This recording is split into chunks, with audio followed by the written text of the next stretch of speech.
What's up, everyone? We are live at 5 here at Broadway.com. It is Monday, March 4th. I'm Paul Wontorek. And I'm Riley Gilbert. And we're joined by Caitlin Moynihan. Hello. And an amazing guest. Amazing guest. And your favorite My Broadway favorite show. Yes, Joey McIntyre is here. Oh my God, he's here. He's Dr. Pomander in Waitress right now. He's Very fantastic. exciting. I've seen him on course. stage. Yeah, Absolutely. There's a lot to talk about. Super and he was also in. We'll get to him. First, today's top 5.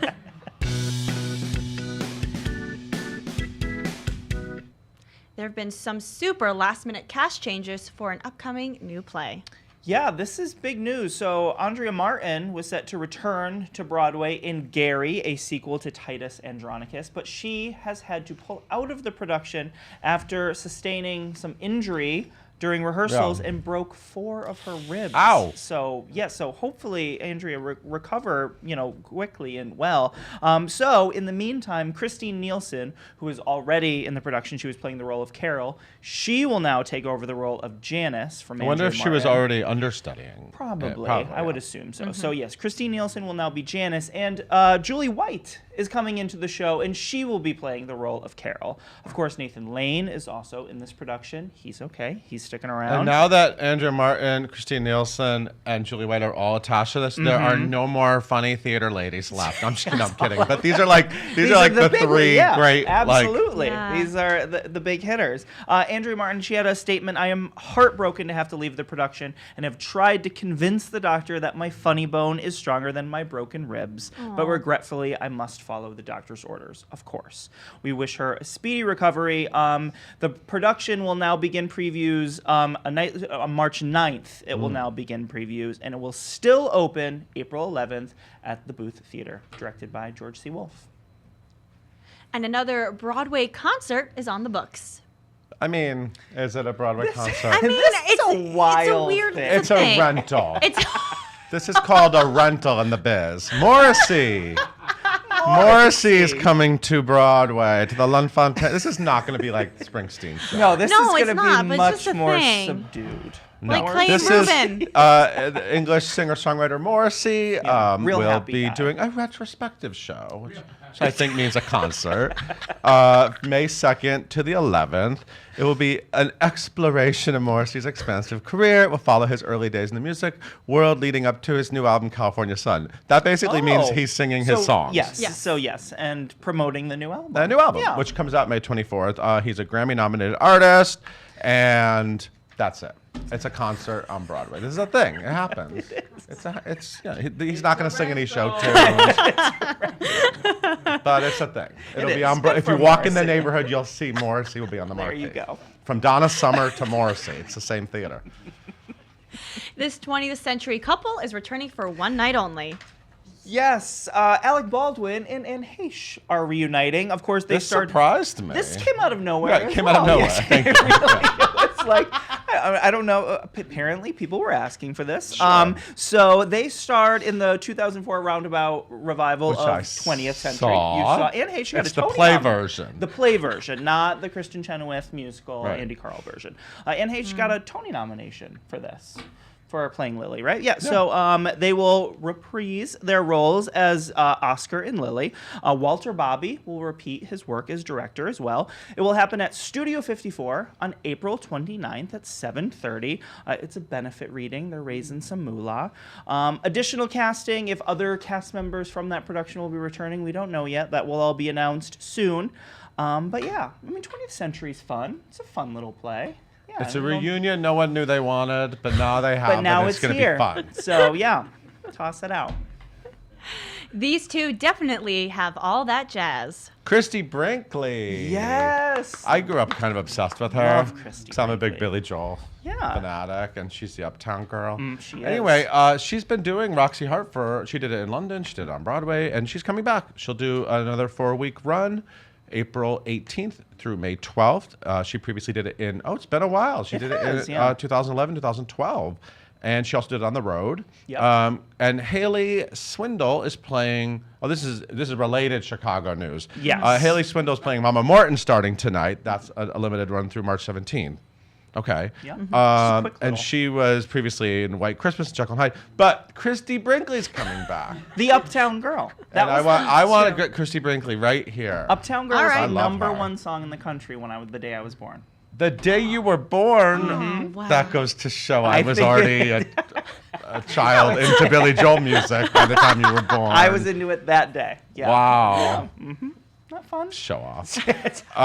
Anyway, and Christie Brinkley, how phenomenal does she look? Do you follow her on Instagram? I do. She's unbelievable. She doesn't look Gorgeous. like she's aged at all. She's Anyway. unbelievable. It's good news. New vlog alert! Yay! Yes. She couldn't come up with a good line for that one. She ran out Sometimes of it can time. just be straightforward. What's the dill? Gideon Glick in To Kill a Mockingbird is our newest vlogger, which is very, very exciting. You know Gideon Glick, Significant Other, Spider-Man Turn Off the Dark, Spring Awakening, of course. What's the Dill? We'll preview this week on Thursday, on March 7th, and it will run every Thursday for 8 weeks, just like all of the other vlogs.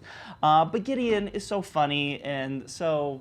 just But it's a amazing. rare play vlog. So it's a play vlog, yes, absolutely, which is very rare. Gideon's a great choice to do it, though, to break us out of that box a little bit. And yeah, we're gonna find out what's gonna be good. what's the dill What's over the at dill? Schubert Theater. Yeah, very exciting. To Call Mockingbird's a big hit on Broadway. Huge it's hit. Yeah, a hot absolutely. thing. Yeah, that's the show Okay, Ryan. right now. Also on the site, Oh yeah, you're right. We have Andrew- photos of Andrew Barth Feldman ABF. as Evan Hansen. Production photos. Is he how old is he now? Does he age? I believe he's still I think he's 16? still 16. I Okay. don't think he celebrated his 17th birthday yet. but Wow. Yeah. That's gonna be big news. It's gonna be a very big day. Yeah. Okay, thank you for being here. Thank you so much for having me. Caitlin, tell everyone about today's guest. Gladly. Yes, we have Joey McIntyre in the studio with us today because he is back on Broadway as Dr. Pounder and Waitress. He has previously been on Broadway and Wicked, which earned him a Broadway.com Audience Choice Award. We will be discussing that, I promise you. You may also know him from a little band called New Kids on the Block. Maybe you've heard of it. I don't know. Yes, you've heard of it because we all love them. And be sure to follow him on all social media at Joey McIntyre. And please leave all of your questions in the comments below. Please welcome Joey and Paul. Thank you, Caitlin. Hey, how you doing? I'm good. Thank you for being Good here. to be here. What a nice place. to have you back on Broadway. It's good to be back on Broadway. Have you been hoping to come back? Well, I was living in LA for the last 15 years Okay. actually, and did some theater out there. Stayed active enough, and always on stage in different ways. But I just moved back with the fam this summer. Okay. And for a lot of reasons, but career-wise, I felt like theater was tops on the list. You And- called up Broadway. You picked up the phone and called Broadway. Well, it's not that easy, but I definitely put the power of intention out there and jumped into a workshop and a play reading, and Nice. then this kind of worked out. So Nice. I'm feeling it. Nice. I love it. I love your bio because it starts with Joey's theater career was held up when he auditioned for New Kids on the Block. A very long story short, they went on to sell over 80 million records and Yeah. continue to sell at arenas today. Yeah. So that was a little distraction. That's all true. But it is actually true that your dream was to do this? Well, I don't know. Dream. I mean, I've had a unique upbringing in the sense that I love community theater. Grew up, doing all the musicals and actually. What were you great in? Sorry, my watch is making noise. What were you Oh. great in community theater? What was I not great in? That would be a smaller list. No. I did Oliver. I did Nice. my big role was Winthrop in Music Man. And Oh, that I was can when, see that. Yeah, and I got the note that they kept clapping, so I kept that pose after Gary, Indiana, and I got the note the next day, like, Joseph, if you could just stand up a little bit sooner so we can get along with the show. And so it was love at first sight, but my family was involved in it. It's a place called the Footlight Club, and it's actually the oldest community theater in America. Still it's there? in Jamaica Plain. Up in the Boston area? Yes, and it's thriving, and so, and then when I was 12, I joined New Kids, and that thing just kind of had a life of its own and took off. So, but theater is in my heart, and you just I think you gotta really want to do 8 shows a week, and I do. So how's the Waitress? How's it going over there? It's lovely. It Yeah. really is. It's a great group, right? It's a great group. It's a great show. It's a great vibe. A lot of love. I think theater in general is just a great community. You have your divas here and there and your drama, but for the most part, it's just a great community to be a part of. And Waitress is is that way big time. He's a great guy, though. This character. I mean, He is. You know, it took me a second. I mean, because I usually do stuff that's a little bit more. I mean, I guess my Boston roots have served me well in the acting stuff that I've done. So this guy's from Connecticut. He's a doctor. He's a little bit more buttoned up. He's nervous, and you know, I just wanted to do it authentically. I didn't want to go out there and be a goofball and have it like just airy. I wanted it to. So there was a process, really. I mean, you know, and maybe from the audience they don't see that, but I was lucky enough to, you know, three years into the run of the show. Mm-hmm. I think because they were putting it on in London, Diane Paulus was there, Sarah was there, all the creatives were there. And it was almost like being part of, you know, the beginning, you know, in a way. So I got to work with Diane, and that's, you don't always get that when you're 3 years into a show. So I appreciate that, and you know, taking the time to get there. And I feel like, you know, I guess previews is like 3 weeks. So I should feel comfortable about 3 weeks, and that's kind of what I'm into it. So you're almost an opening night. Yeah. It's been great. It's been great. What about Sarah's score? It's fun. Did you discover it early on, or did you? Well, before I went in, because it was weird. It started with. They got me comps, which is unheard of, and you know, so that's kind of a sign of like, maybe yes, you know. But then it kind of didn't materialize, and then you know, I knew people in the show. I knew Chris Fitzgerald. I knew Rich Mercurio, who plays drums. I knew people that were like, oh, you'd be great. You did Wicked with Chris. Yeah, I forgot. Yeah. Okay. And so. But it never materialized, and when it materialized, I had this family thing. My dad, he was 87, he passed away, but he had a great life. And the audition was like 2 days later, and I was like, I can't, right? And then it came back around, and long story short, but I did work on the music just in case, which I never do, like months ahead. I did it in the summer, and it was the song Bad Idea, and it was a beast. And I said, this is ridiculous. I'm just not that. I felt embarrassed singing the song, and but I just had to go through it note by note. Yeah. With some help, and now I'm killing it. I am killing that. I am smashing that song. That's amazing. Every night. I'm gonna go out there and say it. What about? I want to give these kids at home the truth. What about the prescription, that bit? Thank you. Have to do. How's Pain that? in the ass. How's that going? Just barely like having fun with that. I would rip that off, and literally it would fall on Stephanie Torn's lap like it went. And I talked to Gavin, who did it, Gavin Creel, and he said he felt like sometimes, you know, the crowd would go, oh, Gavin's having trouble with it. Not Palmer, that Gavin's having trouble. And by the way, Gavin could not have been any nicer. Yeah. But I'm trying to get it. The thing is, you have to, you want to rip it, but you got to do it like gently and like up in the air. And I'm thrilled to even think that I'm maybe doing it right. It stresses me out from the audience. When the moment comes, I get stressed. It's not.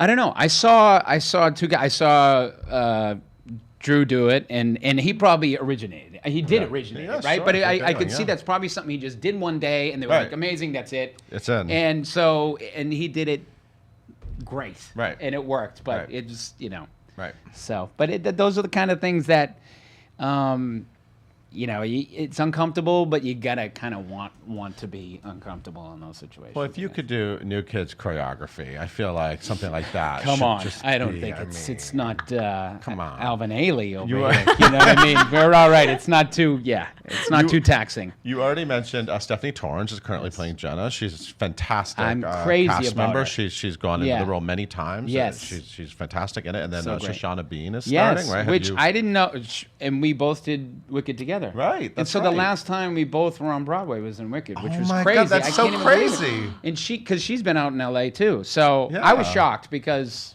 that is weird. Yeah, I didn't make that connection. I know, I didn't either. And when we were talking, I mean, first of all, it was great because I did Wicked with her. Like Adina was still in, but she did Adina's Vacation, and then she took over and all that.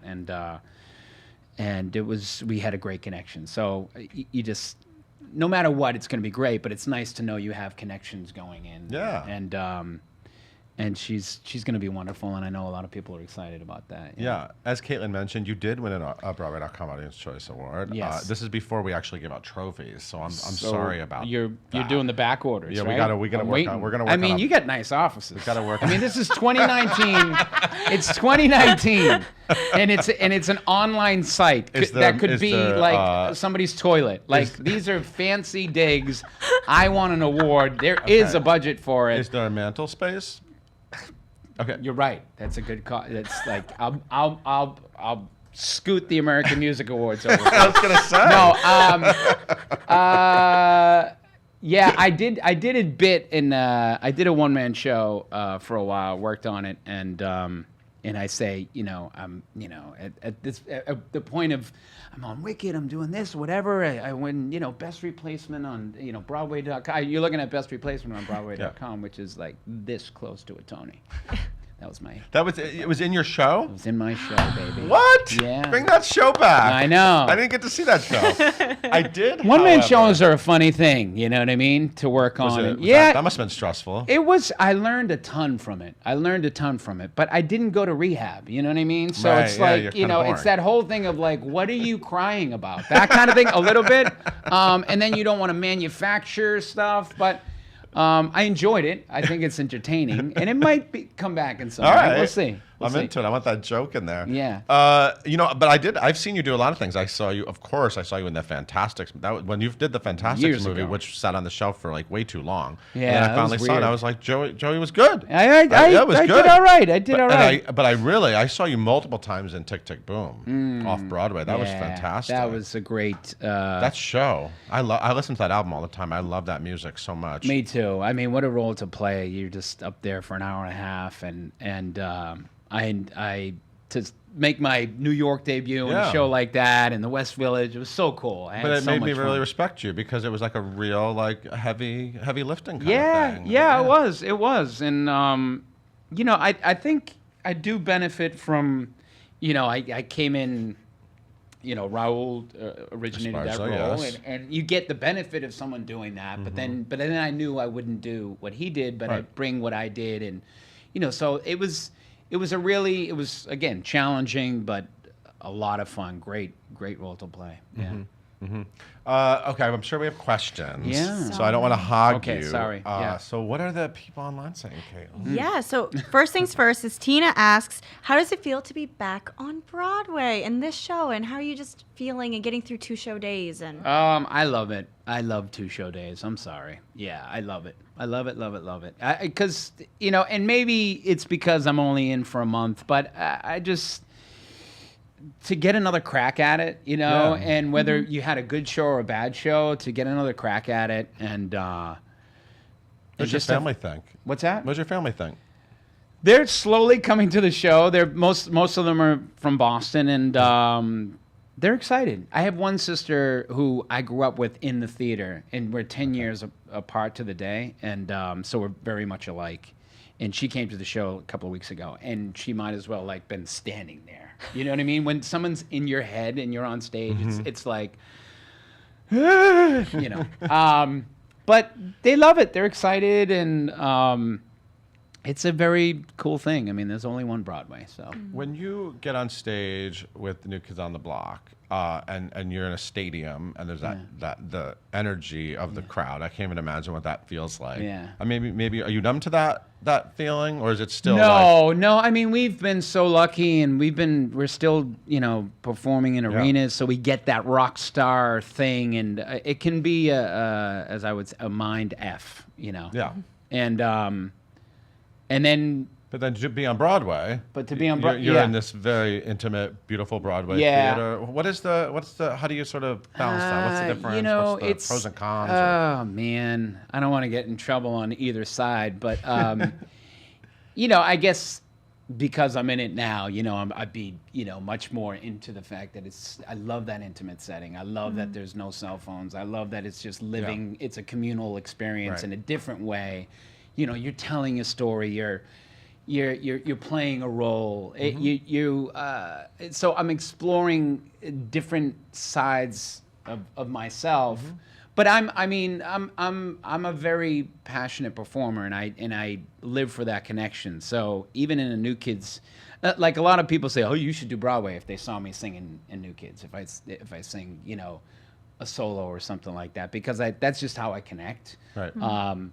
So it's similar. I mean, it's everything I want that intimacy. Even in an arena, we're talking about the stage, and when we go, well, what are we going to do this year, and how's the stage going to be? And I'm like, I want to be closer, and we are. I think the New Kids have always, we go out into the audience. We want to touch and feel and all that stuff. And I think so. There's a lot of drama. I think I think that's what makes us a good act. Is aside from our history and being in a boy band, you have to put on a good show. Right. And we love the drama, and we love the suspense, and we love the build up and the crescendos and all that stuff. I mean, that's kind of how we started. So there's a lot of crossover. I feel like the other difference is that when you go on stage with the New Kids, everyone in that auditorium wants to see you in that arena. They're like ready. They're gonna. You don't have to work that hard to get their love. But when you walk on a Broadway stage, I know. You know what I mean? Like, no, it is. It is. It's and I guess I'm ready for that, or used to that, and you're always gonna have those moments where you're like, oh my God, that was I like just learning this role. There's a couple of lines that are just like, sandbags over a boat. Like, yeah, we're going over. Like, because it's just like, wow, that landed with a thud. But that's the then the you challenge. got the next show to try it yeah, again. the next show, or the next line, or the next moment. And you feel like you gotta earn it a little bit more, but then you can't push, right? You can't force it, all that stuff. That's what I love about live anything. Cool. What else, Caitlin? Cool, yeah. So Roxy wants to know, what was your first favorite? Roxy. What was your first favorite Broadway show growing up? What was your first theater love? Well, theater. I mean, The Music Man was right. my first theater experience, and that was. I mean, you can't. It's so jam packed with just all the good old fashioned Broadway tunes and the big numbers. And I remember the theater we did it. I think there was it felt like there was 60 of us up on stage, and it's a for community theater, it's a decent size stage, but still just jam packed with so much. So that was a big one. Yeah, the shows you do are the ones you kind of get to know and fall in love with. Yeah, right? yeah. Winthrops are always trouble, man. They're always trying to steal the show. Winthrop. I mean, Yeah, it's that's one true. of those classic, adorable kid roles. Another one, but The Music Man, I put that on a couple of years ago, and I was like, I wonder how that would be to play that role. And man, Trouble. Yes, Oh, to play The Harold Music Hill. Man. Yeah. Yeah. Trouble is you put that song on, and it's in your mind. Oh yeah, it's a quick. It's that is a beast. Yeah. That is a beast. Is that And I still remember the guy Chuck Freites who played it in our production nail back it? then. Oh, he was amazing. He would say he faked the whole thing, but he was amazing. He was amazing. That's so fun. And last question. Yeah. So Jenna, surprisingly enough, wants to Jenna? know. We got Roxy? I know, Jenna. I know. Come It's on. picking Really, good guys? Broadway names. Yeah. So Jenna wants to know what is your favorite song in the show, whether you sing it or not, but your favorite song that happens. My favorite song, I like them all, but is What Bacon Can Do, because that's when I'm walking to the stage, and I just think it's so cool, and I don't know, I'm crazy about Stephanie Torrance and how she sings this music. So it's just the combination of everything. It just kind of and that's that's really my, I'm getting ready to go do my thing. So that's kind of a fun one. What do you think about a New Kids Broadway musical? I'm sure people ask you that all the time. Yeah, I mean, this is the thing now. People keep Yeah, making these shows. I know. Well, it won't be a rental. I'll tell you that much. You're not going to play the L'Enfantin for a week? It's I think it would be a lot of fun. I think it'd be fun to kind of incorporate us in there. You know what I mean? That'd be interesting. You know what I mean? So you have maybe a younger cast, and then we come in at the end, which would be kind of a sweet gig, but we'd all have to be in New York. You just show up at 10 o'clock every night? Yeah. And to play 3 songs and kill it every night, and let the youngsters do all the work, you know? Yeah, okay. It'd be tough to thinking how to get, you know, you really got to detach, you know what I mean? Because it's easy for me to get, you know, protective or defensive, or like, how am I going to be betrayed and all that stuff. Right. But I mean, it's been going on for eons, right? Yeah. I mean, that's part of the process. Right. And so, yeah, I think it's possible, you know? Interesting. Yeah. Yeah, I'm gonna figure it all out. Yeah. Okay. All right. I like it. I like it. Thank you so much for being here, Joey. So Thank let's you. see, you're in Waitress through April 7th. Yes. And then hopefully you'll be back on Broadway again soon, right? Yes. You're doing this. It won't be another 15 Okay, years. I'll good. tell you that much. Okay, good. Thank you so much for being here. Yeah. Go see the show. It's at the Brooks Atkinson. The Brooks Atkinson. Atkinson. Do you know a lot Yes. about Brooks Atkinson? Have you been No, doing your research? no. Do you? No, not really. Okay. Aren't you supposed to? I know who he is. Okay, I've heard of him. all but right. Yeah. It's really the Cerebrellis Theater right now. Is what it is. Exactly. Go see Waitress. This guy's fantastic. Hey. Caitlin, why don't you take us out? Thank you guys so much for tuning in today. We are live at 5 every single day on Facebook. You can listen to us wherever you get your podcasts by searching for hashtag live at 5 and hitting that subscribe button. Be sure to tune in tomorrow. We talk to Constantine Germanicos of Anastasia.